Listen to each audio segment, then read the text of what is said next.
Welcome again to Tuesday Talks, everyone.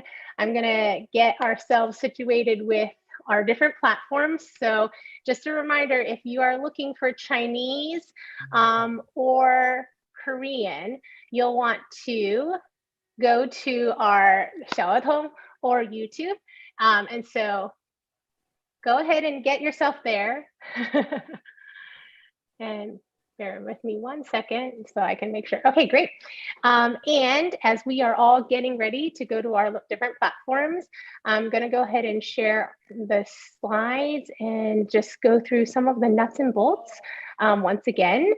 As usual, we want to be able to get to questions. So if you already have a question that you are dying to ask, you can go ahead and put it in the Q&A box, so that my guests can kind of be thinking about that, and maybe can even fold it into their presentation right now. But also that way we can consolidate as many as possible and make sure that they are covered. And we will be having a few chat questions. So go ahead and get those boxes ready and open so that you can type, so that we can see what you have to say. As a reminder, here are the platforms that you can also go to so that you can get the proper translation. And I just wanted to remind you all that we will be playing Spot Mr. View once again. So be on a lookout for him somewhere in my window. Congratulations to those who won last week. And be quick, because last week they were sending the email right after. And once again, we want to say thank you to our sponsor schools. We could not do Tuesday Talks without you. We're so grateful that you've been sharing the talks with your friends and making sure that family members know to log on every Tuesday. So thank you again, sponsor schools, for all of your support in Tuesday Talks. And so without further ado, we are very, very honored and excited to have special guests from 3 amazing institutions. And they, I have interacted with them and worked with them in various situations in the past, and I just love being with them. So thank you, Barbara, Yulia, and John, for joining us today. They're going to introduce themselves a little bit. They're going to talk a little bit about their institutions, and they're going to talk more about FIT, because we started the conversation last week and we want to keep diving into that and dissecting that a little bit more. So without further ado, I'll let you all introduce yourself. Thank you so much. It's always a blast getting to do these programs with colleagues in UGlory, and of course, all of the students who are visiting or virtually visiting. Hi, my name is Yulia. I am an assistant director of admission at Columbia University. I've been at admissions now for 8 years and have worked at a number of institutions, and I'm thrilled to be here with you all. Hello, everyone. My name is Barbara Stoddard. I'm an assistant director of admissions on the international team at the University of Pennsylvania, which is better known as Penn. And I'm also the territory manager for China. Hi, everyone. Thank you so much for tuning in. Although it's these kind of engagements are usually more fun in person, I think we're all very used to connecting over platforms like Zoom. My name is John Yee. I'm an associate director of undergraduate admissions here at Yale. I've been working in the admissions office here ever since I graduated myself from Yale back in 2013. And I have the honor and privilege of reading applications from all of East and Southeast Asia.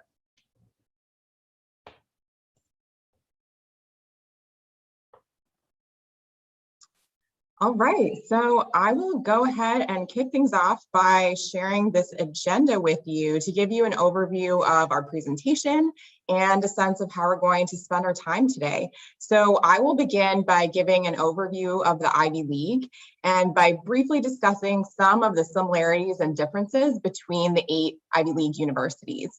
And then Yulia and John and I will each speak for a few minutes about the institutions where we work, to hopefully just give you a sampling of 3 of the 8 schools and to give you a sense of some of the things that we have in common and some of the things that make our institution special and unique. And then Yulia is going to speak some about the college search and how the Ivy League schools may or may not, find their way onto your college list. And then John is going to give a homework assignment we know you all love homework and you want more of that. But it should be kind of fun. And it's an exercise to help you think a little bit more about fit as you develop your college list and to assist you in your college search. So hopefully a fun and helpful assignment, not a scary one, no deadlines, just something to help you through this process. And then we'll make sure to leave plenty of time at the end to answer some of your questions. All right, so I'll start here by just presenting a list of all 8 Ivy League institutions. And those of you who are very familiar with the Ivies may be able to rattle off this list by memory at this point, but some of you are learning about the Ivy League for the first time today. And we know there are others in the audience too who may be familiar with 2 or 3 of these schools. But not so knowledgeable about the others. So we're starting at square one here, and in alphabetical order, the Ivy League institutions are Brown, Columbia, Cornell, Dartmouth, Harvard, Princeton, the University of Pennsylvania, and Yale. So just wanted to make sure that everybody is on the same page so we know which 8 schools we're talking about. And there are around 4,000 colleges and universities in the United States, and these are only 8 of them. So you might be wondering what distinguishes this particular group of universities or what membership in the Ivy League signifies. So we want to sort of get things started today by engaging you and asking you a question. So we'd like to know, what is the Ivy League? And what do you think officially binds the 8 Ivy League universities together? So we would love to hear your thoughts and guesses if you want to pop into the chat box and let us know what you think binds these 8 schools together. So we'll just wait a minute to see what you guys have to say.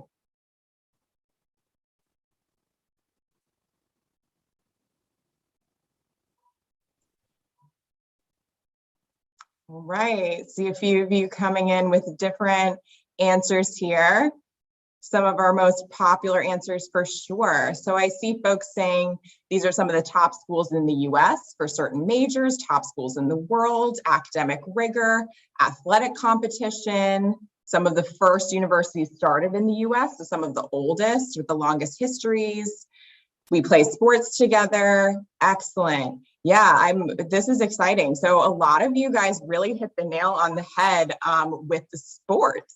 So I find I've traveled around the United States and around the world, talking about universities, talking about the Ivy League.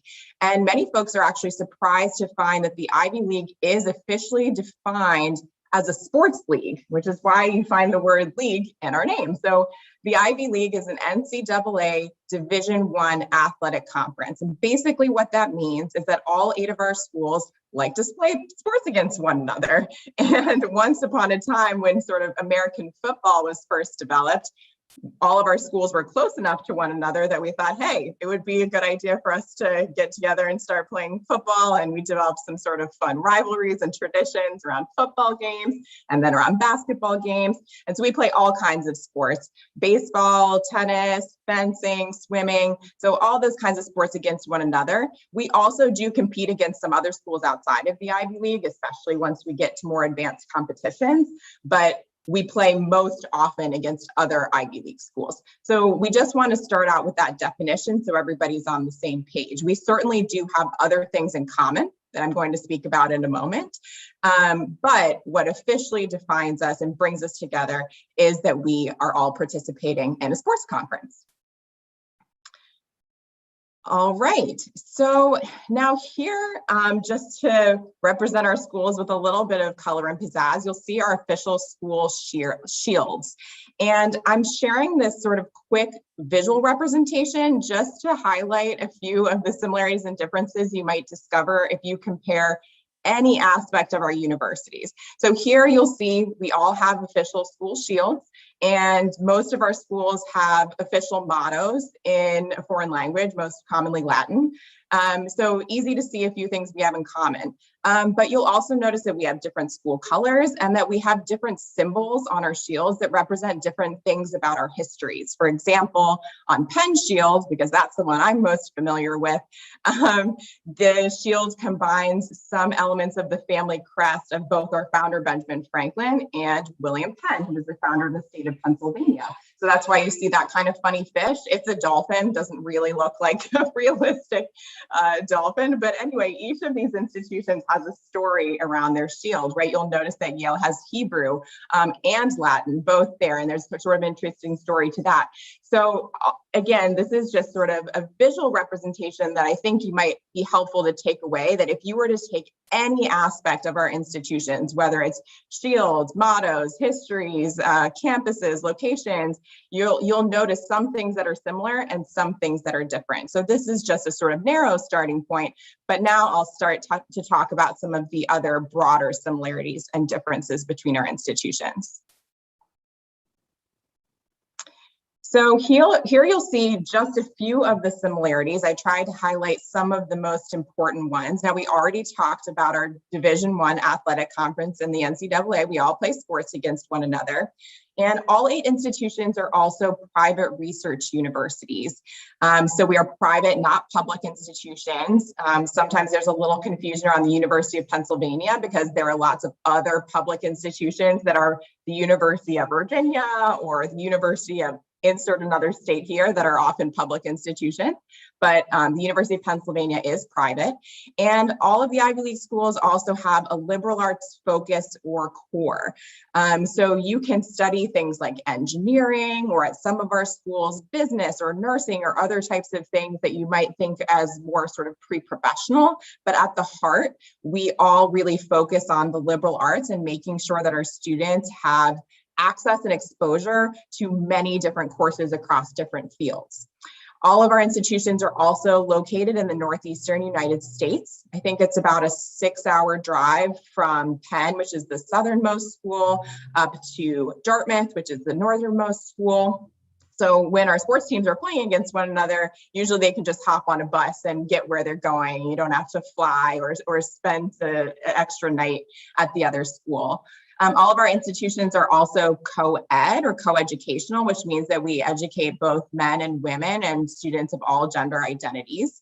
We also have diverse global student bodies, which means that we have students not only from the United States, but from countries all over the world. And we also have residential campus communities. And that means that we all have dormitories and residential offerings on our campus to allow students to be part of a residential community, as opposed to what we might call a commuter college in the United States, which means that some students might live at home, but then come to the campus every day and then go home and sleep at their own home. So most of our students are going to be living on campus or in apartments or other types of housing that are close by to the campuses. And the offerings do vary a little bit from school to school, and we'll talk a little bit about that.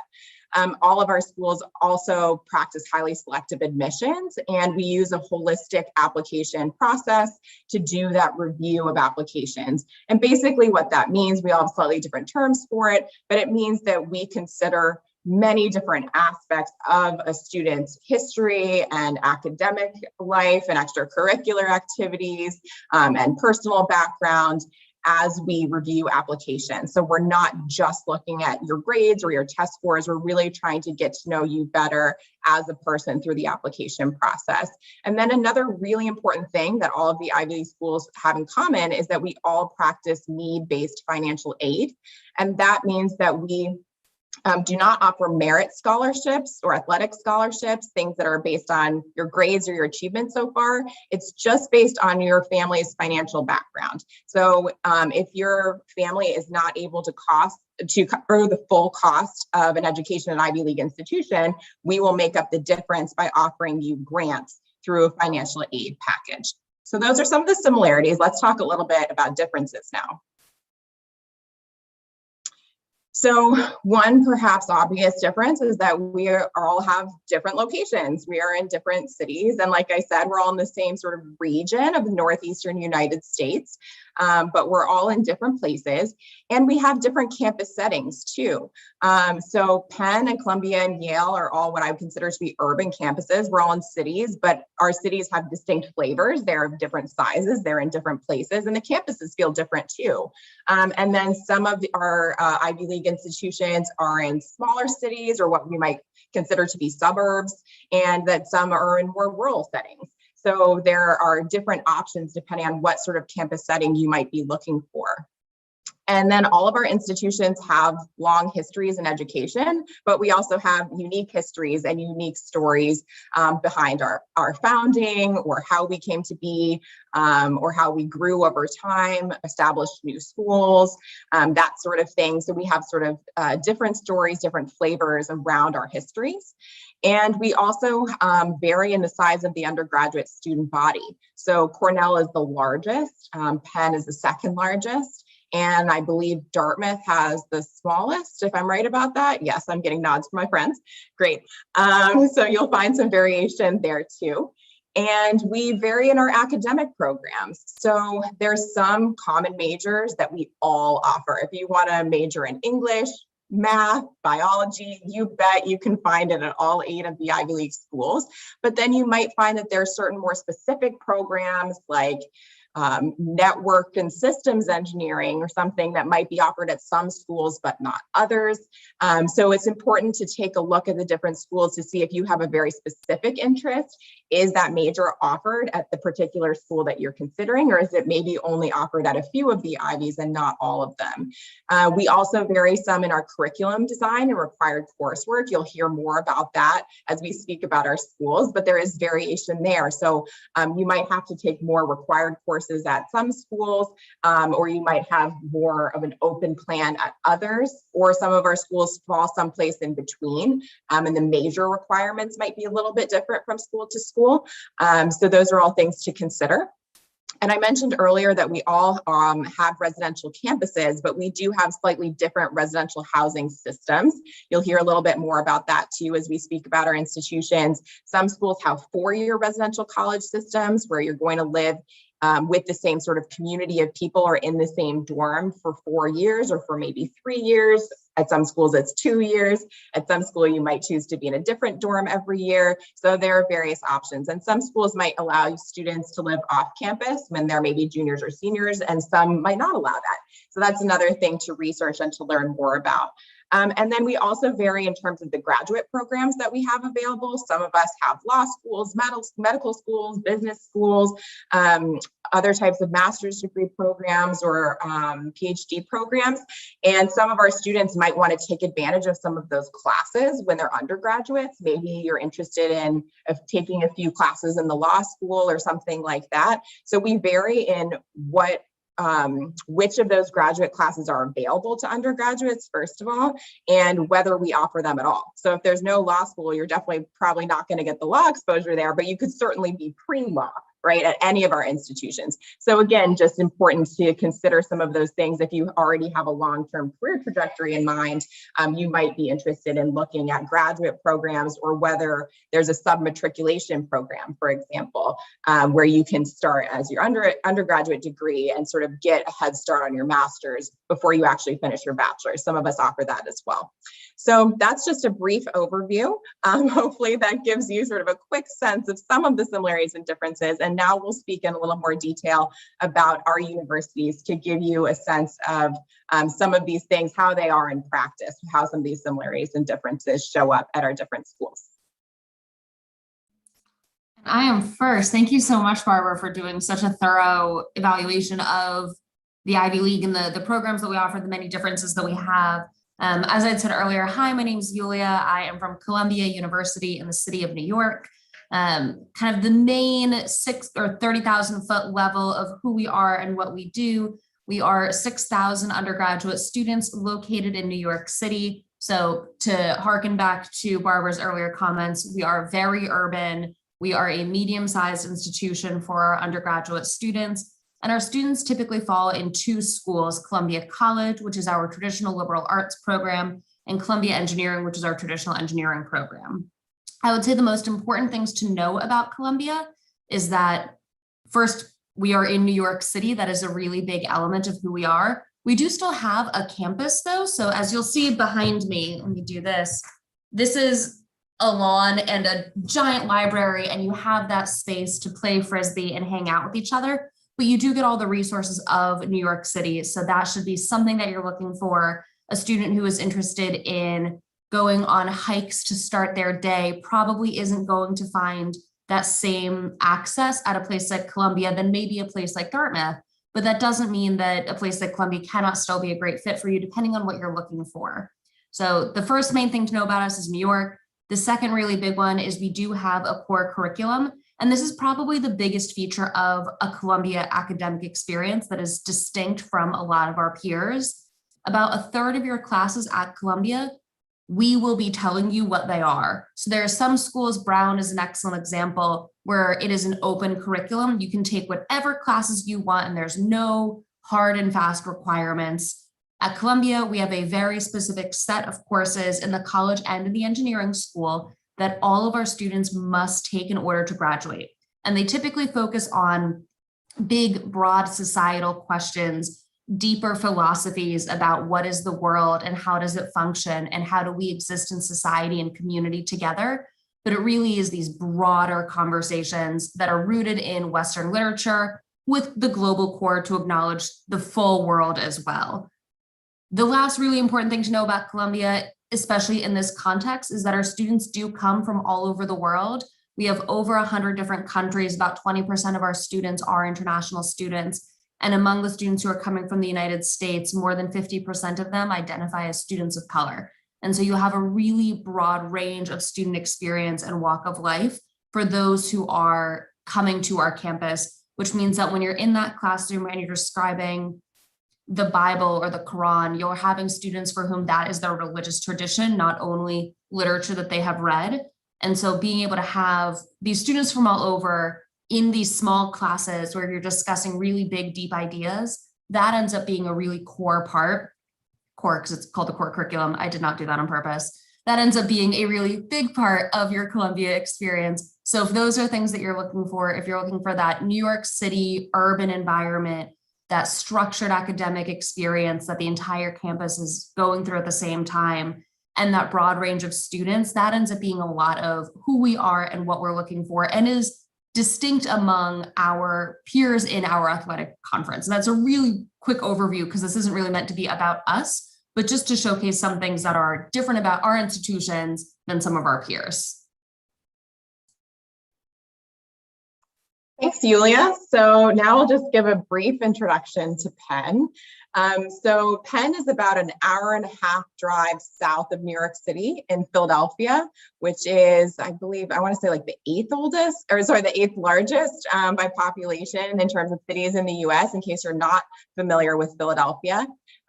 Philly is considered to be the birthplace of America. That's one of our nicknames. And that's because the Declaration of Independence and the US Constitution were drafted and debated and signed right here in Philadelphia at Independence Hall, which is a building that's still standing today. And one of the signers of those documents, one of the founding fathers of the United States, Benjamin Franklin, founded the University of Pennsylvania actually a few decades before those documents were signed in 1740.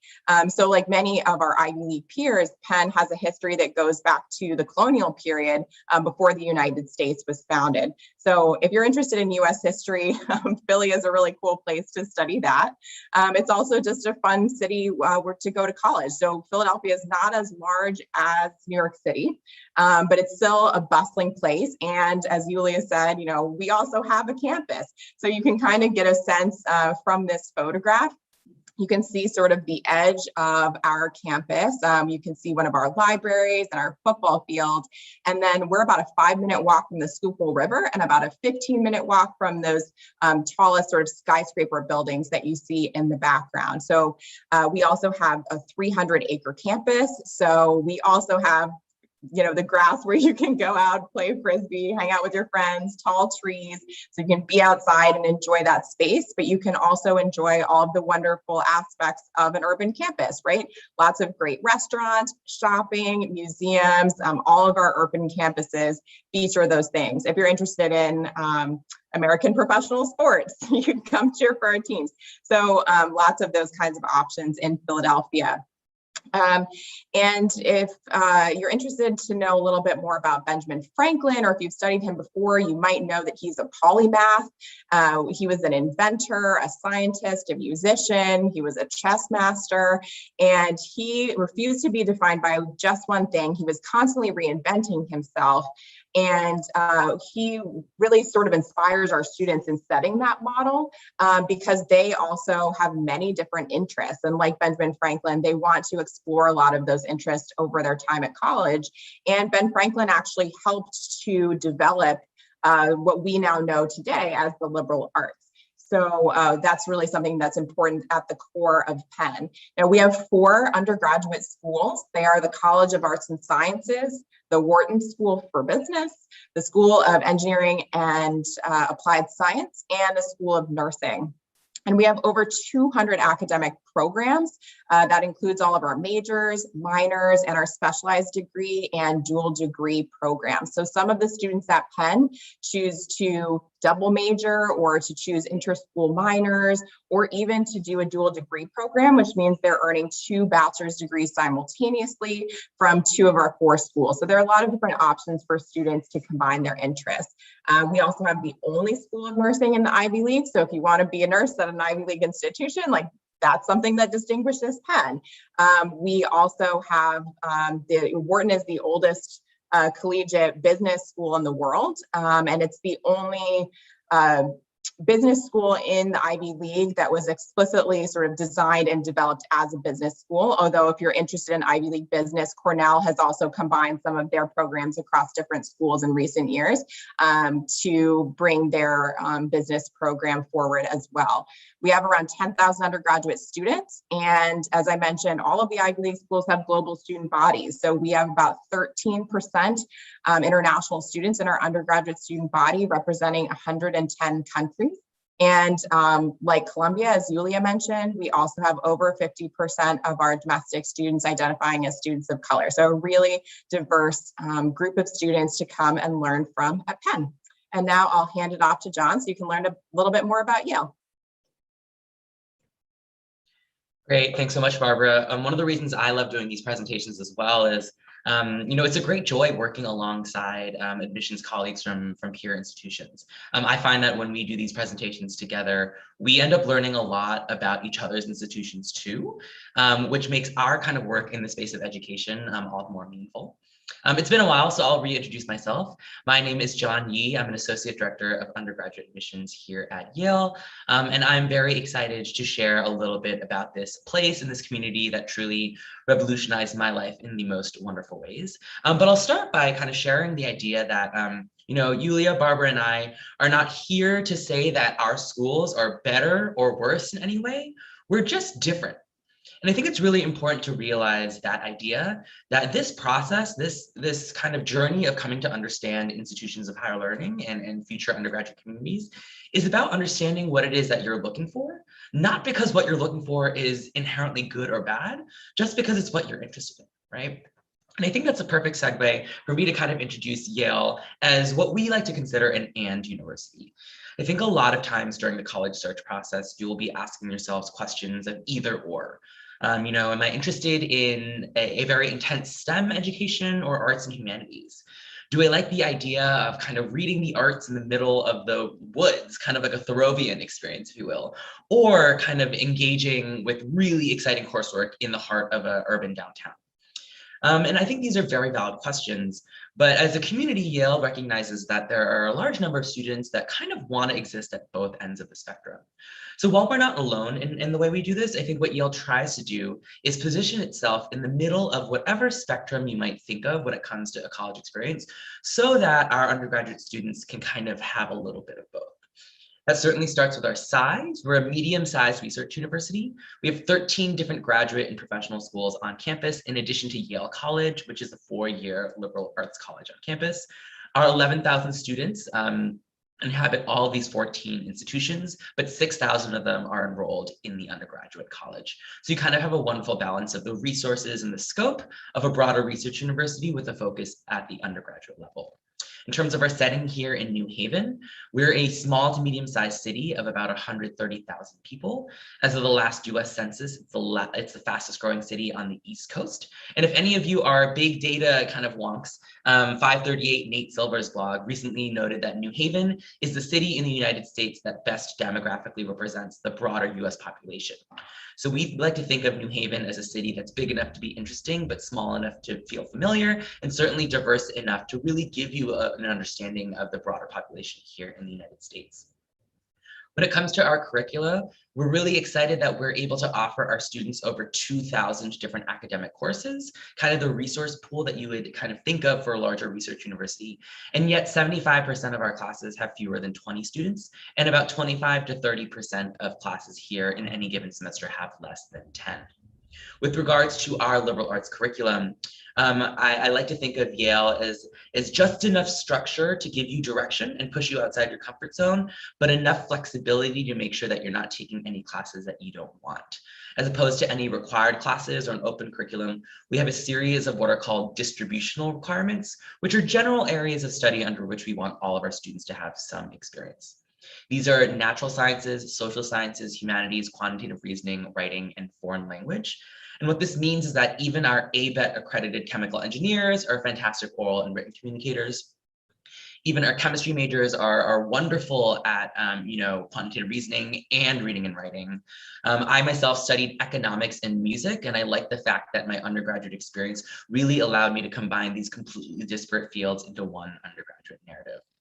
And the last thing that I'll note is that our undergraduate student body, and this is something that we share with Penn and Columbia, are drawn to our campuses because they recognize the power of diversity in education.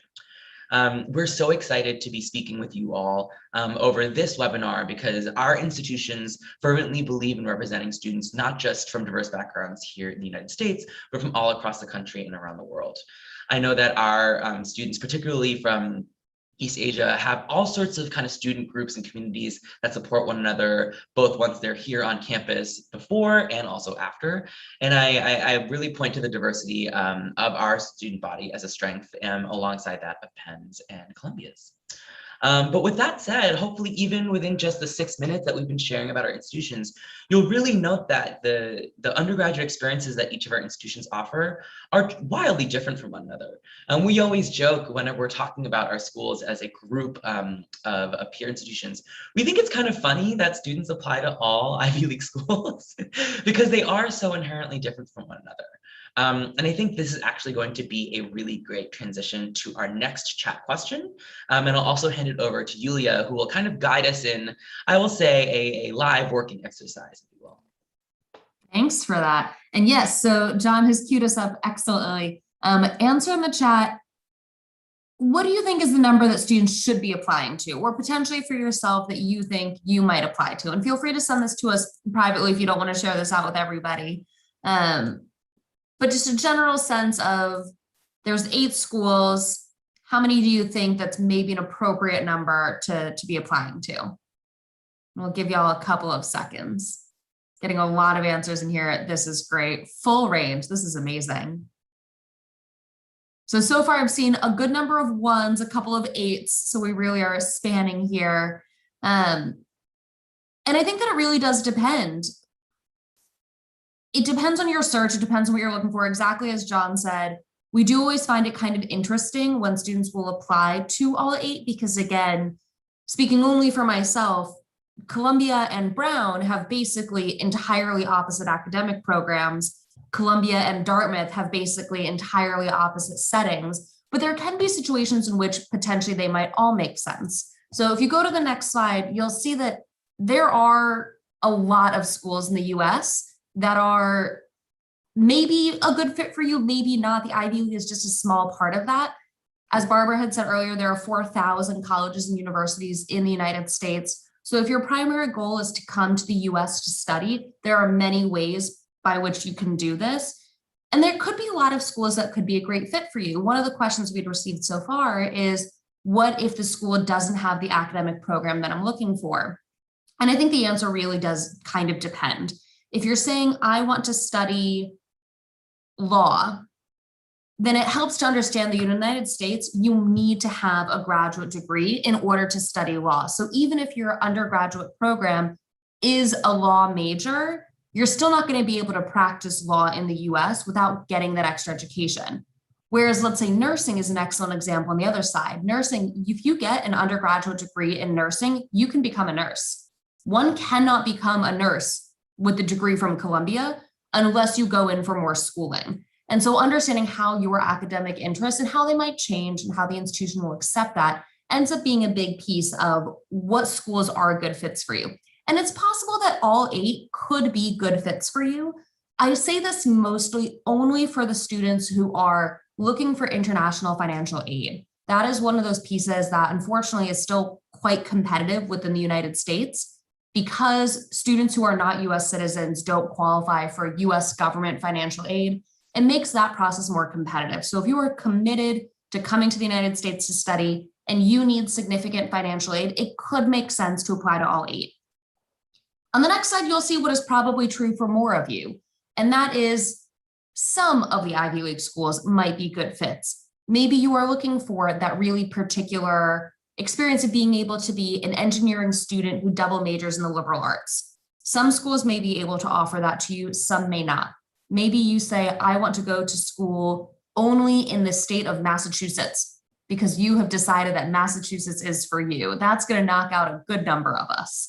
Maybe you've decided that the social community is something that you think at one campus will be a good fit for you and others it won't. And this is a totally okay bubble to exist in, that there are some Ivy League schools that could be good fits for you. But the next slide is also really okay. And that is none of those Ivy League schools are good fits for you. And that's okay. I think this is why the first question that we asked you was so critical. What brings these schools together? We literally just play sports against each other. If you want to be that top tier, most extraordinary athletic ability in the US college circuit, Division I might matter. The Ivy League might matter. Beyond that, it's truly just a sports conference. And the reason that I say this is really to stress that in those 4,000 colleges and universities, there are so many extraordinary schools, extraordinary communities, academically, socially, that are part of our athletic league, but also that aren't. And so a lot of the times that students think of what are the best colleges in the US, they will think, oh, the Ivy League, and then that's kind of it. And it'll always be interesting. I'm sure John and Barbara have experienced this as well, and I'm sure Gloria as well, actually, where students will think that certain schools are part of the Ivy League that aren't, because there's this image of, oh, it's the good schools, it's just sports. And so if none of the colleges that you apply to are in our sports league, that's totally fine. If you look at our presentations and you were listening to us present, and you're like, gosh, those sound like terrible fits for me, I don't think I'll like it there. That's okay not to apply. Still look at the other schools. Maybe there are other schools that we're not representing that could be great fits for you. But the social pressure of feeling like you have to apply to this weird group of schools that came together in like the 1800s should not be a driving factor in your college search. Look for the place that's going to make you the best possible version of yourself that you can be. And if that is one of our campuses, that's great. But if that's not, that is absolutely fine as well, because in the end, it's just sports.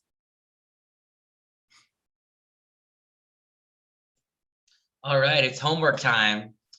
I'm very excited because I've actually decided kind of in the middle of this presentation that I'm going to ask Barbara and Julia to help kind of flesh out the assignment.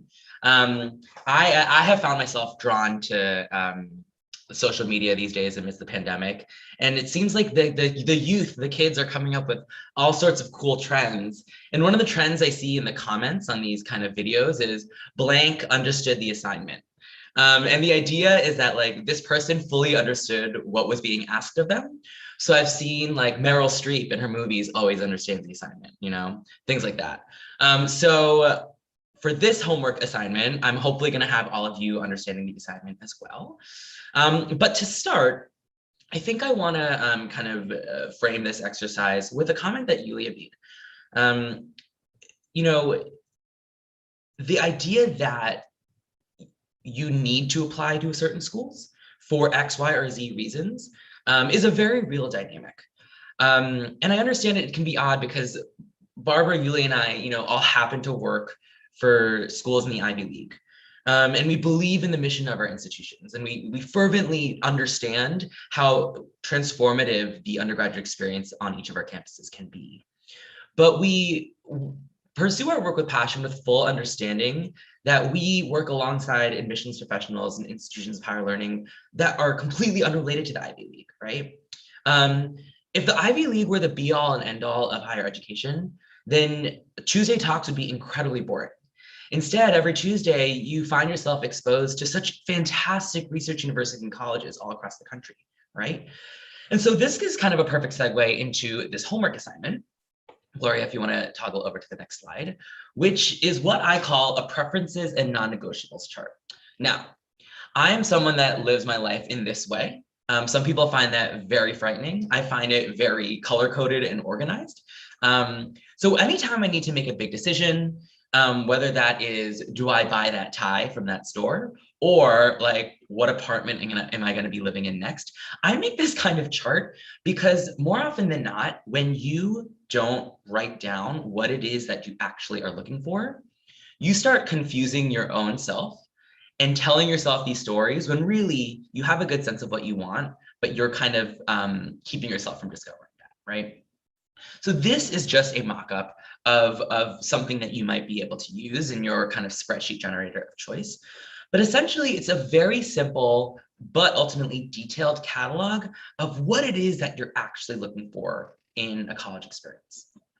Now, if one of your kind of columns ends up being a big salary and a happy life, I'm going to let you in on a little secret.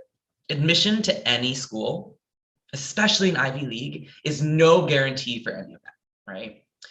And I remember when I was in your shoes in high school, I was working really hard and I wanted to be quote unquote successful. And now that I'm on the other side of it, I realize that what you do once you get to a college campus is infinitely more important than where you go, right?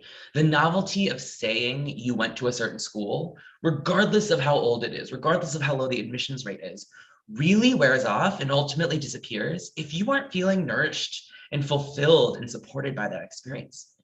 So what this kind of chart can do is it can actually be a very honest mirror to yourself, where you say what you want in an undergraduate experience, and then you actually go out and do the real research to figure out whether those schools can meet your need, right?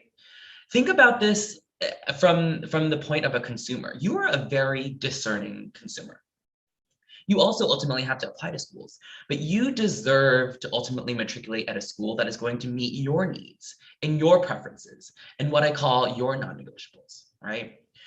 So if we look at this chart, you'll see that each of the rows is a certain kind of school, and I've intentionally kind of designed it so that only 2 Ivy League schools ends up on the list, a couple liberal arts schools, a couple state schools, a couple research universities.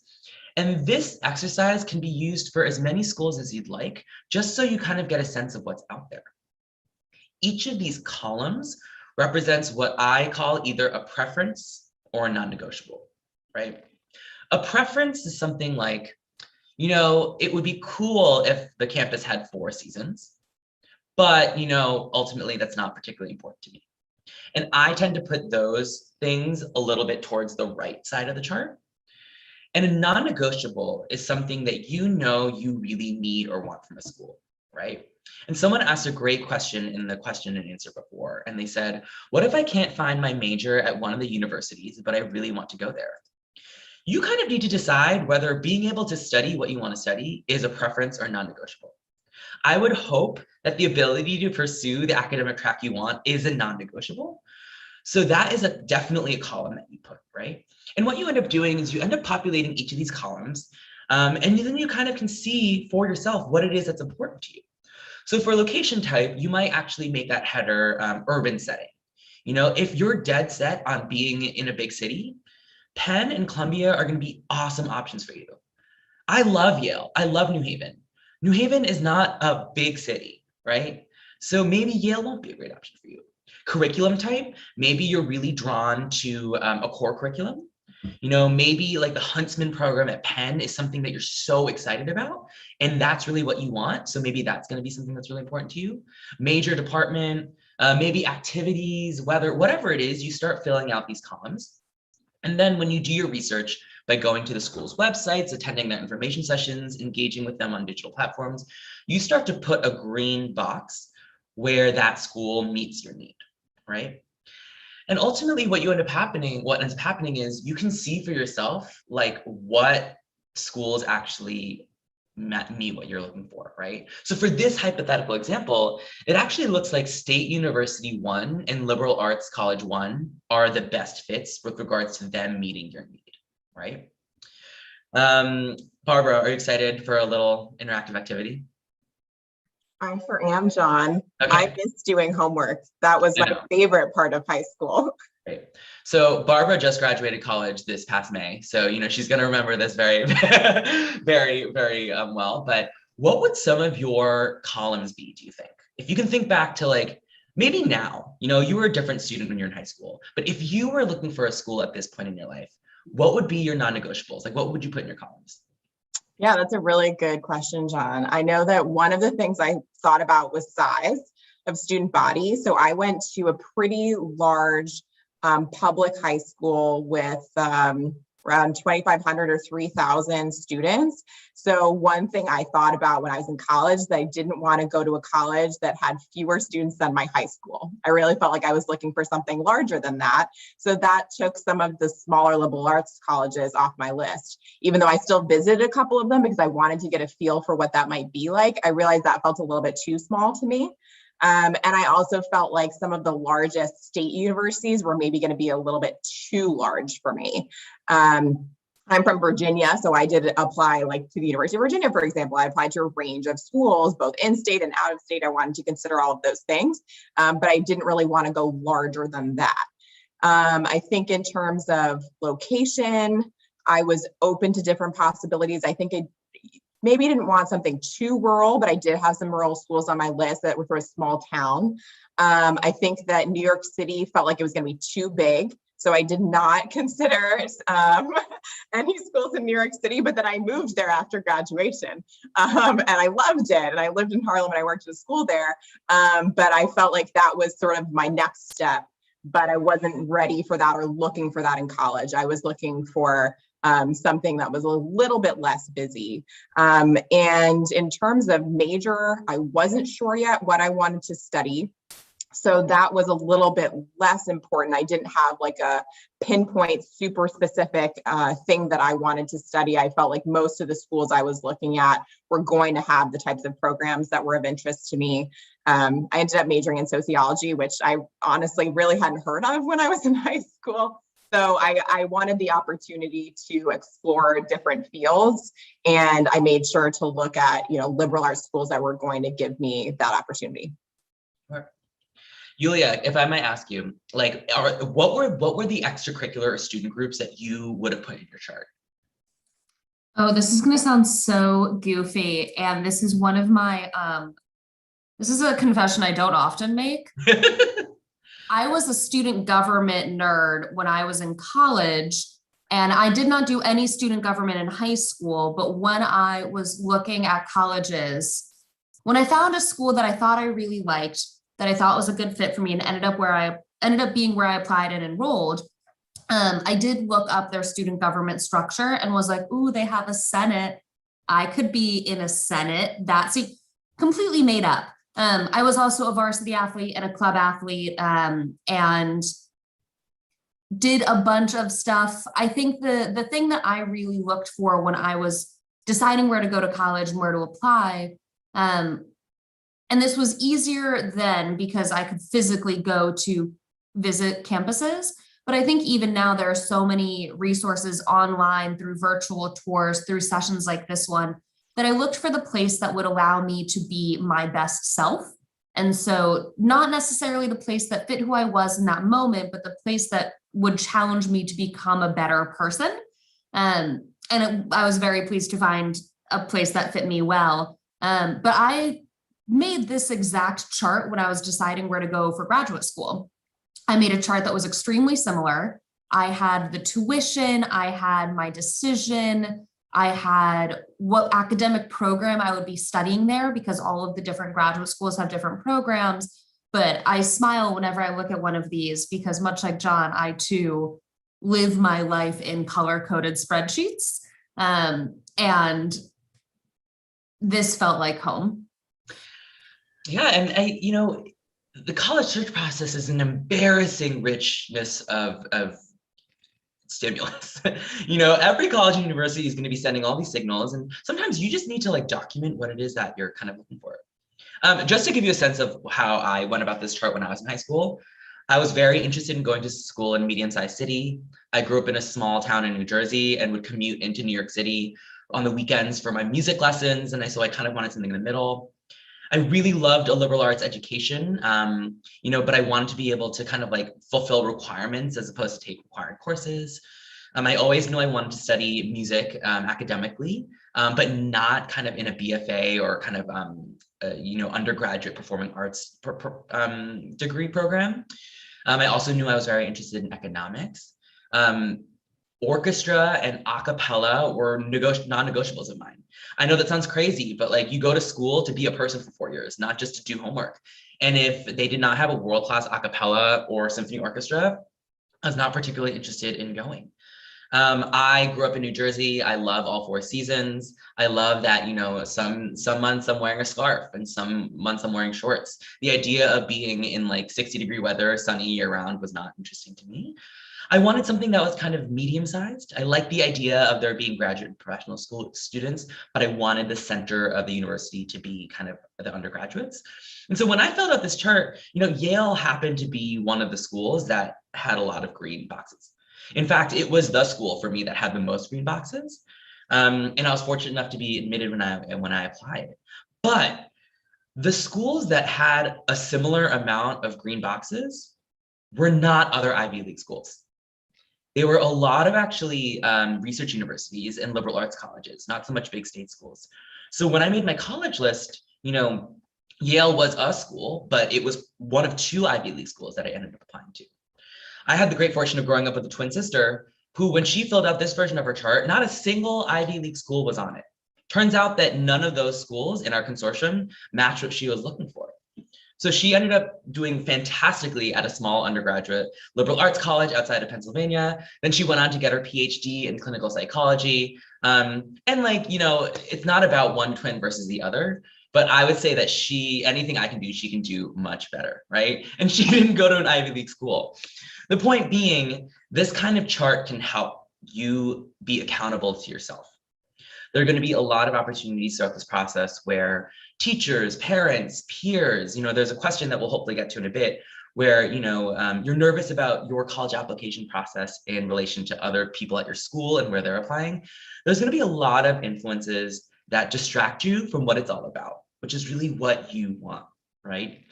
So, you have time on your hands, right? That's an advantage that you have. So start one of these charts, and it doesn't have to be something that you fill out 6 hours in a row in one day.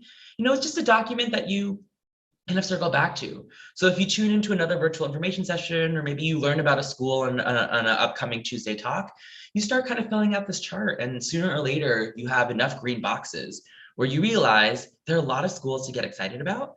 And they actually might not be the schools that you read about in the US News and World Report rankings, right? So I think that leaves us with enough time for questions. Great. Thank you so much. This is really, really helpful. And I, as usual, love working with you all and listening to what you have to say. And thank you for making that interactive, John. Since you mentioned that one question, let's start with that one and talking a little bit about peers. I think a lot of people, there's a question about like EA, ED. Okay, when do you decide to apply somewhere early decision? Like what is what should be happening on that chart, for example, for you to apply ED? And then also, I think there's always a lot of question of like, if my peers are applying, like what does that do to the admit rate? Can you all kind of address a little bit of what you think about that? Sure.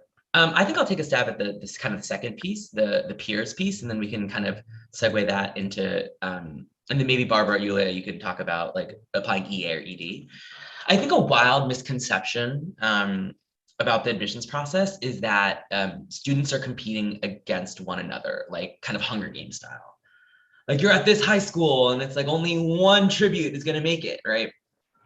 That was a wildly entertaining book and movie series, I will say. But The broader point is schools that are very selective, we are just limited in terms of the number of students we can house on campus, right? And we're all very fortunate in that we could admit our incoming first year class 2, 3, 4 times over and be equally as happy with the quality and the promise of the students. But I think the biggest misconception is students start thinking, okay, there's a limited number of spots and I'm one of X thousand students applying. Does that mean that like my chances are directly impacted by other students? It's actually not, because what we do is we evaluate your potential, your promise, your background, your experiences within your unique context. Now, there are certainly contextual pieces that you share with other students, like students at your other high school. But if Barbara, Yulia, or I are evaluating students from a high school, we're not doing so we're comparing you all together. It's because, okay, we understand the curriculum at this high school. We understand what's going on here. So we're able to kind of put ourselves in the mindset of that institution to make sure that we're understanding the opportunities that have been afforded to you, right? So I always say, put on the blinders and stay in your lane and know that when we are reading applications, we are never comparing you to someone else, because no one's lived your life. No one's had your exact set of opportunities, right? And regardless of how many students may be applying to whatever schools, your chances, quote unquote, are completely and utterly unique to you. I agree completely with that. I'll touch a little bit on the early question. And I think that depends on the school. So I will say for Columbia, no, it makes no difference applying early or regular.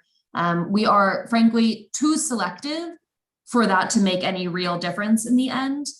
So for us, if we are your top choice, if you can look at that entire list of every school that you're considering, and you can say, if I'm admitted to this college, I will go no matter what, then you should consider applying early, because you find out sooner. You don't have to apply to other colleges. It's just a little bit easier for you.